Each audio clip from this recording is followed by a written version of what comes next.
Mapagpalang araw o gabi sa lahat ng nakikinig sa channel na ito. Lalo na sa iyo, Sir Seth. Tawagin mo na lamang po ako sa aking pagkakakilanlan. Marco. Yan po kasi ang tawag sa akin ng nakakarami at naging palayaw ko na. Sa kasalukuyan ay nakatira ako sa isang barangay na nasasakupan ng Isabela. Nasa late 40s na ako at meron ng sariling pamilya. Meron na rin akong anak na 4. Pero nangyari ang kwentong ibabahagi kong ito nung nasa edad 18 anyos pa lamang ako at isa pa ang aking anak. Maaga kasi ako nakapag-asawa gawa ng may kapilyuan akong taglay nung kabataan ko. Kaya naman maaga akong napasubo sa pagpapamilya dahil nakabuntis ako noon. Ang gusto ko lang noon sa buhay, magsaya. Na mga panahong yun nga ay wala na akong ibang nagawa kundi ang gampanan ang pagiging padre de pamilya. Dahil kakapanganak pa lamang ng asawa ko sa aming panganay na anak. Tawagin na lamang natin ang misis ko sa pangalang Norma. Noong mga panahon na ito ay wala pa akong formal na trabaho. Palipat-lipat at parakit-rakit lamang dahil hindi naman ako nakapagtapos sa pag-aaral. Kahit na may kapilyuan ako noong mga panahong binata pa ako ay nagbago naman yun nang magmula ng magkaanak na kami ng asawa ko. Doon ko nga nalaman at napagtantong napakahirap pala ng buhay. Pinabayaan din kami ni Norma ng mga magulang namin dahil sa galit na mga ito. Ayon pa sa ama-amahan ko, nang sa ganun din umano ay matuto at madala kami sa kapusokang ginawa namin. Kaya naman kahit na ano ay ginagawa ko noon para lamang mabuhay ang pamilya. Pangangahoy, pagtitinda ng gulay at pamamasada ng tricycle. Gamit-gamit ang tricycle ng barkada ko kapag hindi niya yun ginagamit noon. Nagtitinda rin ako ng mga kakanin na niluluto ng aking asawa. Kung ano-ano pang ang ginagawa ko, basta may raos ko lamang ang aking pamilya noon. Kung saan merong pwedeng pagkakakitaan, ayun ang papasukin ko. Basta marangal at kikita ako ng pera sa mabuting paraan. Dahil bagong simula pa nga lang ang aming pagsasama ni Norma, ay walang-wala pa talaga kami ng mga panahong yon. Maski sariling plato at kaldero ay wala pa kaming naipupundar. Nagtiis din kami sa hirap ng buhay para lang makaraos. Kung hindi pa nga ako nakiusap sa tiyuhin ko noon kung pwede ba kaming magtayo ng barong-barong sa bakanting lote nila. Wala kaming masisilungan. Mabuti na lamang at mabait ang tiyuhin kong iyon at hinayaan niya kaming magtayo ng maliit na bahay sa bakanting lote nila. Maliit na kubo lamang ang aming itinayo. Sakto lang para may mahigaan at may maliit na malulutuan. Wala pa nga kaming banyo noon at nakikigamit lamang din kami sa tiyuhin ko dahil sakto namang nasa likuran pa ng bahay ang banyo nila. 3 bahay ang magkakalapit noon sa totoo lang. Medyo magkakadikit-dikit na talaga dahil nakasiksik na nga kami ng asawa ko. Bali yung bahay ng pinsan ko na anak ni Tio Nardo at bahay nila Tio mismo, tsaka yung bahay namin. Sa harapan namin ay mga taniman ng gulay, habang sa likuran naman ay kagubatan na kung yun pang babaybayin. Itago na lamang natin ang tiyuhin kong ito sa pangalang Nardo. Mabait ito sa amin at talagang matulunging bunsong kapatid ito ng aking ama. Maaga kasi namayapa ang tunay kong ama dahil sa sakit nito. Hindi kami pinabayaan ni Tio Nardo noon. Siya ang laging tumutulong sa amin sa oras ng pangangailangan. Lagi itong sumusulpot kahit hindi na namin sabihin sa kanya kaya naman laking pasasalamat namin dahil doon. Pero magmula na mag-asawa ng iba ang aking ina, bibihira na lamang magawi sa amin si Tio. Siguro ay dahil na rin sa wala na ang aking ama at mahirap na kung machismis pa siyang pumupunta sa bahay namin noon gayong wala na ngayong kapatid niya. Alam niyo naman, kahit na wala kang ginagawang masama, pilit na mag-iimbento yung mga tao sa tabi-tabi. May mapagchismisan lang. Nung bagong lipat pa nga lang kami sa kanila ay binalaan na kami ni Tio Nardo at ng pinsan kong si Onad na parating mag-iingat lalo na tuwing sasapit ang gabi. Ayon pa sa mga ito na siguraduhin naming nakasara na maigi ang mga pintuan, pati na din ang mga bintana ng bahay.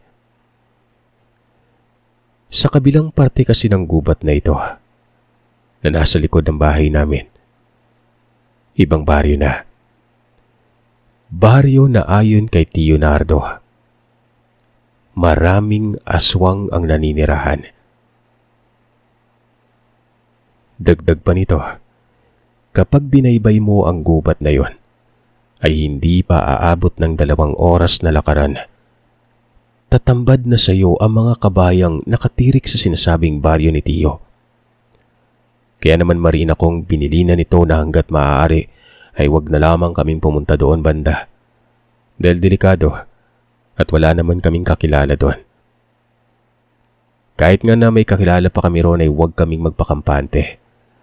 Dahil tuso umano mga aswang. Hindi namin alam kung ano ang makakaya nitong gawin kapag sa oras na kumalam na ang kanilang mga sikmura. Ayos lang naman daw na magawi kami o magtungo ng gubat kapag may araw pa. Dahil hindi naman basta-basta nang aatake mga ito. Basta't huwag lang lalagpas sa parte kung saan makikita ng mga kabayan at huwag na huwag magpapaabot ng takip silim o gabi sa loob ng gubat na yon. Subok na rin daw yun nila Tio Nardo. Gawa ng napapadpad rin naman sila doon tuwing umaga, lalo na kapag mangangahoy o mangunguha ng gulay na iuulam. Tuwing sasapit naman ng gabi, ay may mga naririnig silang kakaibang ingay na nagmumula sa loob ng kagubatan. May pagkakataon din na may mga natatagpuan silang katawan ng patay na hayop, ang kung saan-saan lang nakabalandra sa paligid nun, na para bang inatake din ng mas mababangis pang hayop, o baka naman hindi lang hayop ang may kagagawa nun. Kaya umano huwag kaming magpakampante dahil ilang milya lamang ang layo ng mga nilalang na yun sa amin. Yun nga kaagad ang bumungad na kwento at paalala sa amin ng tiyuhin ko noon. Paglipat namin. Dahil sa mga nalaman kong yun ay nakaramdam ako ng bahagyang kilabot at pangamba sa mag-ina ko. Kakapanganak pa lamang niya. Batid kong mabango ang bagong silang na sanggol sa mga aswang. Yung pinsan ko naman na solong anak ni Tio Nardo at ang asawa nito ay wala pa namang anak. Kapwa silang may magandang trabaho at minsan ay hindi rin sila nakakauwi sa bahay nila. Lalo na at meron din silang bahay na tinutuluyan sa bayan kung nasaan malapit lamang din sa pinagtatrabahuan nila noon. Madalas din silang umaalis-alis kaya may pagkakataon talaga na kami lang ang naiiwan doon ng aking pamilya. Kaya ganoon na lamang ang pagpapaalala ng tiyuhin ko sa amin na sundin ng mga bilin niya. Mariin ko namang sinabihan ng tiyo kung ikalma lamang ang sarilit, titiyakin kong walang mangyayaring masama sa pamilya ko. Isang hapon noon, mga bandang 3:00 siguro. Medyo maaga pa. Dahil sa wala akong ginagawa noon kaya naisipan ko na mangahoy muna ako dun sa gubat. Sa isip-isip ko noon, sasaglit lamang ako at uuwi din kaagad para walang maging problema. Habang nangangahoy, may naaamoy akong mabaho sa paligid. Amoy patay na hayop yon. Kaya habang tumitingin-tingin ako sa paligid ay alam ko na rin halos ang posible kong matagpuan doon. Gamit ang dala kong itak ay pinagpuputol ko pa ang mga matataas na talahib sa paligid habang sinusundan ko ang amoy kung saan ba talaga nanggagaling. Hindi lang talaga kasi ako matahimik hanggat hindi ko makita kung ano ba talaga yung naaamoy kong kakaiba. Kaya't sige lang ang paglalakad ko at pagtatabas ko ng talahib nun. Hanggang sa ilang sandali pa, tumambad sa akin ang isang maliit na kalabaw. Wakwak ang tiyan nito. Wala ng buhay. Talagang nilalangaw ito't muntik pa akong masukan nang makita ko yon. Nang tingnan ko itong maigi ay nakapagtataka ang sitwasyon ng kalabaw na yon. Sa kadahilan ng kumpleto naman ang katawan nito. Tanging laman loob lamang ang nawawala. Natitiyak kong hindi normal na hayop o tao ang may gawa nun. Bagya akong nakaramdam ng kilabot at paninindig ng mga balahibo sa katawan. Kung kaya't minaig kong takpan na lamang yun ng mga dahon-dahon. Habang tinatakpan ko ito, napansin kong may tali pa ang kalabaw. Kaya naman naisip kong baka naligaw lamang ang hayop na yun sa loob ng gubat. Kawawa naman ang may-ari nun. Matapos kong matakpan ang bangkay ng hayop, hinayaan ko na ito roon na tuluyang mabulok. Sobrang baho na kasi ng amoy nun at medyo nagsisimula na rin maagnas kaya alam kong ilang araw na yun doon. Gusto ko pa nga sana itong ilibing, pero wala naman akong gamit para mapabilis na makahukay, lalo na't nagmamadali na rin ako. Kaya hinayaan ko na lamang ito at malapit na din namang magtakip silim noon.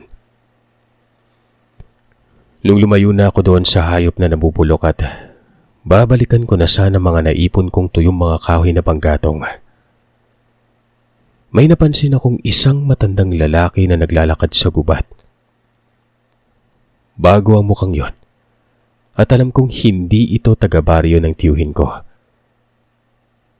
Kahit na kasi hindi pa kami ganon katagal sa baryong kinatitirhan namin ay mabilis kong makabisa ang mukha ng mga tao doon. Lalo na kapag may mga edad na dahil madalas sa mga ito ay nagiging suki ko na sa mga paninda ko. Gaya nga ng nasabi ko ay marami akong racket at nagbebenta ako ng kung ano-ano kaya naisa-isa ko na halos ang lahat ng bahay sa baryo ni Tiyuhin. Kaya naman batid kong taga-ibang lugar ang matandang nakita ko na yon.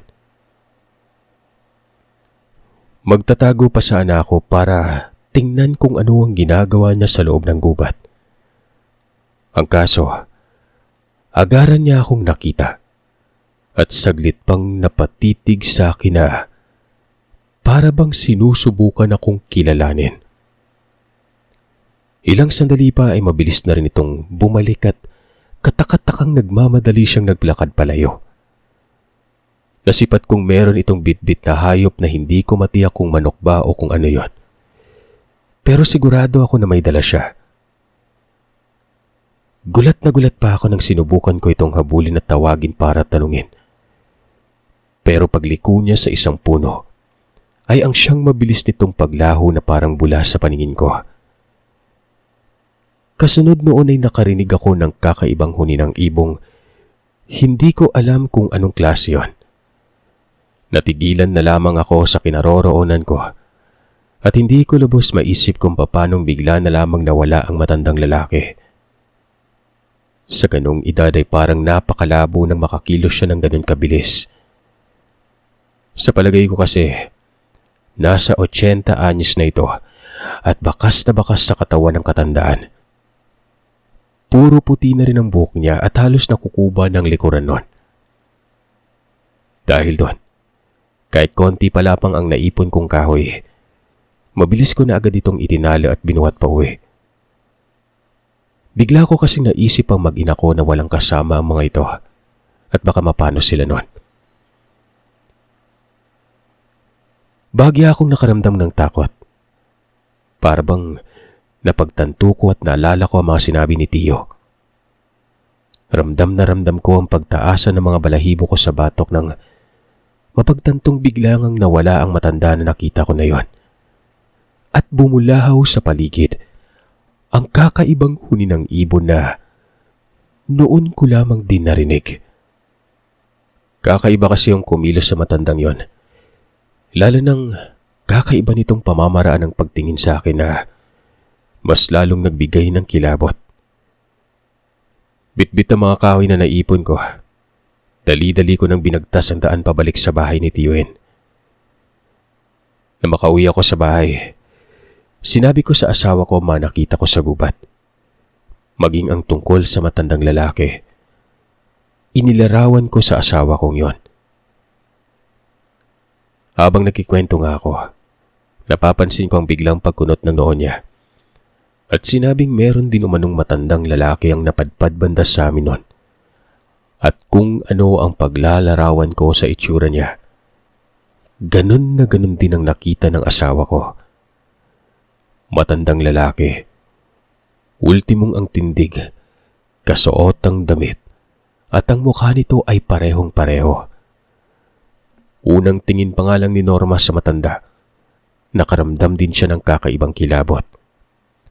Kaya naman hindi niya ito pinagbuksan ng pintuan at sinilip na lamang sa awang ng bintana naming malapit lamang sa pinto ng bahay. Nagtanong lang daw ito sa asawa ko kung saan ba ang daan papunta sa kabilang baryo. Tinuro naman ng misis ko yon. Pero ayaw daw nito maniwala, Sir Seth. Pilit niyang pinapabukas sa asawa ko yung pintuan namin para magkaintindihan umano sila ukol sa kanyang tinatanong. Sumisilip nga lang kasi ang asawa ko noon sa bintana habang kinakausap yung matandang ito. Dahil nagdududa na rin siya sa kinikilos nito na para bang hindi mapakali sa kinatatayuan. Patay ang lakad nito at padyak ng paa. Yung tipong kating-kating na makapasok sa loob ng bahay. Dahil doon ay napagpasya ng asawa kong ikandado mula sa loob ng pinto at nagkunwari siyang tinatawag ako noon. Makailang beses pa umanong pinilit ng matandang lalaki ang asawa ko na pagbuksan siya dahil hindi niya nga maintindihan ang mga sinasabi nito. Nang maramdaman ni Normang tila ba pinipersa na ng matanda ang seradora ng pintuan, ay sinabi nitong, "Sige ho tatang, para makasigurado ka, tatawagin ko na lang din yung asawa ko. Andito lang din naman siya sa silid at natutulog. Gigisingin ko na lang ito para samahan ka kung saan ka paroroon." Kumbaga, gusto niyang ipaalam sa matanda na hindi lamang sila ng anak ko ang naroroon sa loob ng bahay, na meron pa silang kasama. Nang sa ganon ay maudlot tumano ang kung anumang binabalak ng matandang lalaki na yon at matigil na ang pagpupumilit niyang pagbuksan siya ng pintuan. Lalo na't umiiyak-iyak pa ang anak namin ng mga sandaling yun na mas lalong nag-agaw ng atensyon ng matanda. Pero nung akmang pupunta ng silid namin ng asawa ko, bigla na lamang umanong nagbago ang tono ng pananalita ng matandang lalaki. Wag na, wag na. Huwag mo nang gisingin ng mister mo. Susundin ko na lamang din yung sinabi mong daan para makarating ako sa kabilang baryo. Tatawirin ko na lang itong gubat na ito, di ba? Sige iha, mauna na ako ha. Matapos yun ay agad-agad naman itong nagsabing aalis na at mabilis nang naglakad papalayo. Pero ang malalagkit nitong mga tingin sa umiiyak naming anak na karga ni Norma ang hindi makakalimutan ng asawa ko. Para bang may gusto itong gawing hindi maganda. Nagkataon pang ng araw na yun ay wala doon ang tiyuhin at pinsan ko. Umalis ang mga ito at sa susunod na araw pang mga balik nila. Nang mapag-alaman ko yon sa aking asawa, sinabihan ko itong mabuti na lang at hindi niya pinagbuksan ng matandang lalaki. Hindi namin alam kung ano ba talaga ang pakay nito at kung sino yon. Nasabi ko na lamang din noon na baka kilala kami ng matanda at baka matagal na rin itong nagmamasid sa amin nang hindi lang namin napapansin. Nagkataon lamang din siguro na hindi niya ako nakitang umalis kaya akala nito nagsasabi ng totoo ang misis ko na naroroon lamang ako sa loob ng kwarto at natutulog. Matapos ang pag-uusap naming mag-asawa, hindi na ako nakampante pa. Dali-dali akong naghasa ng itak, nagpatulis ng mga bakakay.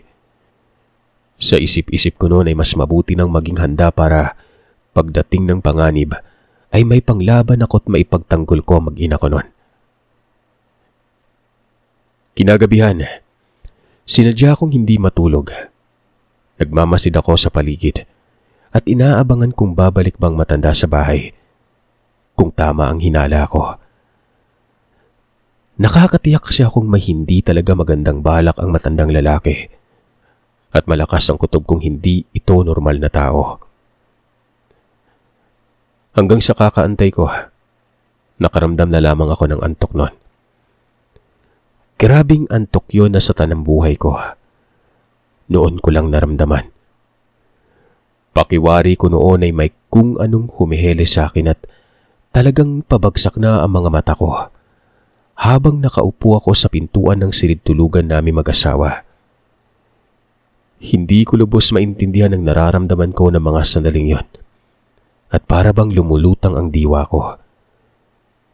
Kung hindi pa ako niyugyug ng misis ko ay hindi pa ako mababalik sa ulirat. Nang tingnan ko ang orasan namin, mag-aalas 11 na ng gabi. Marco, gising. May naririnig akong ingay sa likuran ng bahay. Pabulong na wika ni misis nun, habang karga-karga nito ang anak namin. Iyak ng iyak ang sanggol at pilit niya itong pinapatahan. Agaran naman akong napabalikwas at pinakiramdaman din ang paligid nun. Ilang sandali lang, narinig ko na mga ingay at kaluskos na tinutukoy ng misis ko. Nasa likuran nga ito ng bahay namin, malapit sa gubat kung saan ay may pinaghihinalaang mga aswang. Agaran ko siyang sinabihang balutin ng kulay itim na damit ang anak namin. Haplasan nito ng langis ng tiyan at huwag niyang ilalayo sa sarili niya ang anak namin nang sa ganon ay tumigil ito sa pag-iyak. Dali-dali namang sumunod sa akin yung asawa ko, habang ako naman ay pinapakiramdaman pa rin ang paligid namin. Sa isip-isip ko noon, mukhang ayaw talagang mag-aksaya ng aswang ng pagkakataon at kaagad rin itong bumalik para kami biktimahin. May ilaw na gasera ang silid-tulugan namin, pero nilipat ko yung higaan namin sa may sala, sa likuran ng malaking aparador na bigay ng tiyuhin ko. Doon ko pinapwesto ang mag-ina ko para maprotektahan ko sila sa paparating na panganib nun. Doon din ako nakabantay sa kadahilan ng ang kwarto namin ay madali lang silipin at pasukin. Gawa lamang kasi ang dingding namin sa sawali nun, kaya mabilis itong mapasok ng kung sino man ang magtatangka. Nang mapatahimik na namin ng asawa ko ang anak namin, sinabihan ko si Normang huwag nang hayaan pang umiyak ang sanggol. Nang sa ganun ay hindi makahalata ang nilalang. Tanging pagtangulang naman ang naging tugon ng misis ko nun. Bakas sa mukha nito ang takot at pangamba para sa aming pamilya. Pilit ko naman siyang pinapakalma at sinabihang hindi ko hahayaang may mangyaring hindi maganda sa amin ng gabing yon. Dahan-dahan akong gumapang patungo sa ilalim ng bintana namin. Nagbantay ako habang nakayuko. Doon lang ako nakaabang kung ano ang gagawin na hakbang ng aswang na nasa likuran. Malakas kasi ang kutob ko na doon sisilip ang nilalang na yon, kaya doon ako pumwesto. Sa isip-isip ko, kapag nakita ko yung ulo niya na sumilip, hindi ako magdadalawang isip at talagang tutusukin ko ng itak ang aming dingding. Sisiguraduhin kong aabuti ng itak ko ang katawan ng nilalang sa labas ng bahay. Matalim ang itak ko at gaya ng sabi ko, hindi matibay ang sawali na gamit namin bilang pader nun. Maya-maya pa, nakita ko ang mga kamay sa bintana. Maitim ang mga kamay na yon. Mahahaba ang mga ko na sa unang tingin mo pa lang, tiyak mo nang hindi yun kamay ng normal na tao. Muntik na akong hindi makaalis noon at tatagain ko na nga sana dahil gusto ko nang mapatay ito para matapos ng pang-aaswang at pangbibiktima nito. Pero matyaga pa akong nagantay na dumikit ang katawan ng nilalang sa dingding ng bahay. Nang sa ganun, mapuruhan ko ito at nang madala talaga ang animal na yon. Nung nakita ko na ang ulo nito'y naghanda na ako na tusukin yon. Hanggang sa dahan-dahan siyang sumilip, nakita ko ang mga mata nitong napakapula, nagbabaga. Labis-labis na nakakapanindig balahibo. Nakakapanindak ang itsura ng nilalang na yon. Sa takot ngang naramdaman ko ay hindi ako kaagad nakagalaw. Kung hindi ko pa narinig na umiyak ang anak ko, ay hindi pa ako makabalik sa wisyo noon. Nang marinig kong umiyak ito, hinipon ko lahat ng lakas ng loob ko. Walang pag-aalinlangan kong sinaksak ang dingding patagos sa labas ng bahay. Ramdam ko na inabot ang kanyang katawan. Meron akong naramdamang tumama ang itak sa matigas na bagay. Dali-dali kong inikot ng konti ang itak habang nakabaon pa rin ito sa pader. Kasabay noon ay narinig ko ang sigaw ng nilalang. Hindi ko lubos maipaliwanag ang tunog na nililika dahil paiba-iba yon. Naroroon yung tila ba baboy ito na kinakatay at minsan ay nagiging hiyaw ng taong nasasaktan. Minsan naman, para bang pusang naghuhumiyaw sa sakit noon.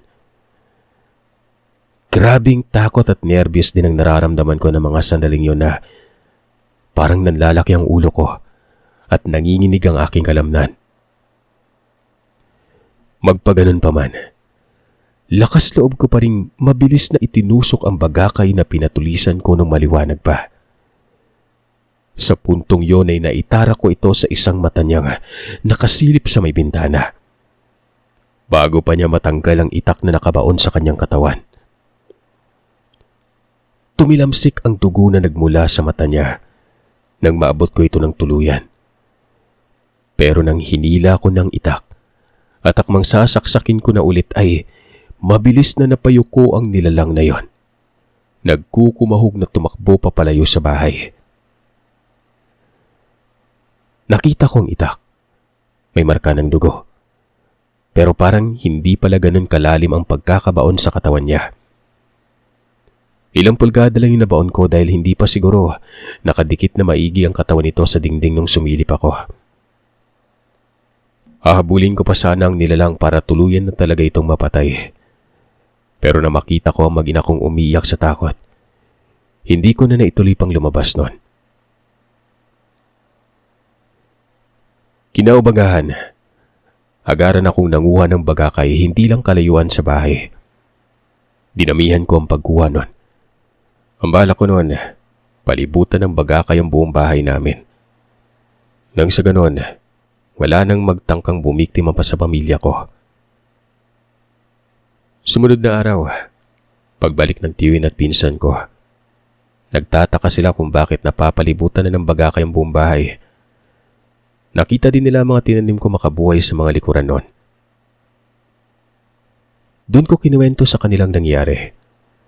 Nang malaman naman yun ng pinsan ko, nagsuwisyon itong puntahan umano namin sa kabilang baryo at hanapin ang matandang lalaki na sinasabi ko. Hindi pa daw naghihilom ang mga sugat noon sa katawan. Mabilis lamang umano itong makikilala kapag nagkataon. Sasang-ayon pa sana ako sa nais ng pinsan ko pero pinigilan kami ni Tio Nardo at sinabihang delikado man ang binabalak naming gawin. At kapag nagkataon ay hindi na kami makabalik ng buhay sa baryo namin kung sakaling pilitin naming hanapin yung matanda doon. Ayon pa kay Tio Nardo, siya na lamang ang gagawa ng paraan para hindi na ulit namin maranasan pang aswangin nun habang nakatira kami sa poder niya. Naguguluhan man na ipinagkatiwala ko na lamang sa tiyuhin ko ang buhay ng aking pamilya. Malaki ang tiwala ko kay Tiyo. Hindi niya kami papabayaan dahil parang tunay na ama na din ang turing ko sa kanya. Matapos ng pag-uusap namin ay nagpaalam na ito at sinabing may pupuntahan lamang. Kinahapunan, nakita ko si Tio Nardong naglalakad patungo sa loob ng gubat. Nasa likod bahay ako ng mga oras na yon. Katakatakang hindi man lamang niya ako napansin o pinansin. Kaya naman dahil sa kuryosidad na namuo sa sarili ko, palihim ko itong sinundan. May itak pang nakasukbit sa bewang ni Tio Nardo at may kung anong latigo din itong nakapulupot doon. Kakasunod ko sa kanya. Namataan ko na lamang na natatanaw ko na itong naglalakad patungo sa may mga kabayan sa kabilang ibayan ng gubat. Nagpalingon-lingon pa ako sa paligid ng mga sandaling yon dahil magtatakip silim na. At anong ginagawa ng tiyuhin ko ron? Nang tuluyan na siyang makarating sa may mga kabahayan, dali-dali akong nagtago sa likuran ng isang puno na may mayabong na damo. Pero tanaw ko pa rin ang kinaroroonan ng tiyuhin ko. Kahit na may kalayuan ako kay tiyo, amoy na amoy ko ang masangsang na nagmumula sa mga kabahayan. Ilang sandali pa ay nakita kong may mga taong nagsilapitan kay Tio Nardo. Tingin pa lang ng mga taong yon, nasisigurado kong kakaiba ang mga yon dahil pailalim ko makatingin. Para bang may kung anong takot sila sa tiyuhin ko dahil hindi makatingin ng diretsyo ang mga taong yon. Malikot ang mga mata. Ilabas niyo ang nagtangka sa buhay ng pamilya ng pamangkin ko, wika ni Tio Nardo. Nakita kong saglit na nagbulong-bulungan ng mga taong nakapaligid sa tiyuhin ko. Maya-maya pa, may isang matandang babae ang nagsalita at tinanong nito kung ano ang tinutukoy ni Tiyo. Alam niyo na kung anong ibig kong sabihin. Hindi ba't napag-usapan na natin to noon? Nakalimutan niyo na ba yung napagkasunduan natin o baka gusto niyong ulitin ko pa sa inyo? Seryosong tanong niya at hinawakan ng itak na kanina pa nakasukpit sa bewang nito. Nagsiatrasa naman ang mga taong nakapalibot sa kanya noon. Maghunos dili ka, Nardo. Hindi kami nakakalimot sa kasunduan. Hindi taga rito ang matandang hinahanap mo.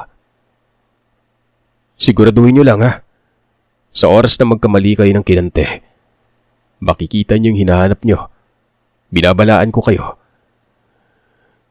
Ilang minuto pang nag-usap ang matandang babae at ang tiyo.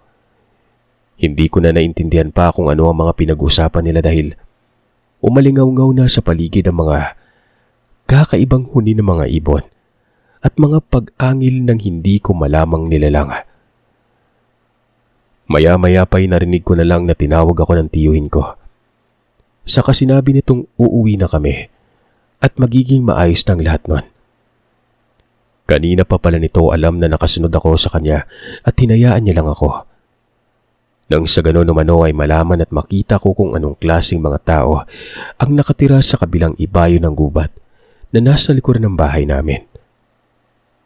Hindi ko na nagawa pang magtanong at usisahin ang mga nangyari.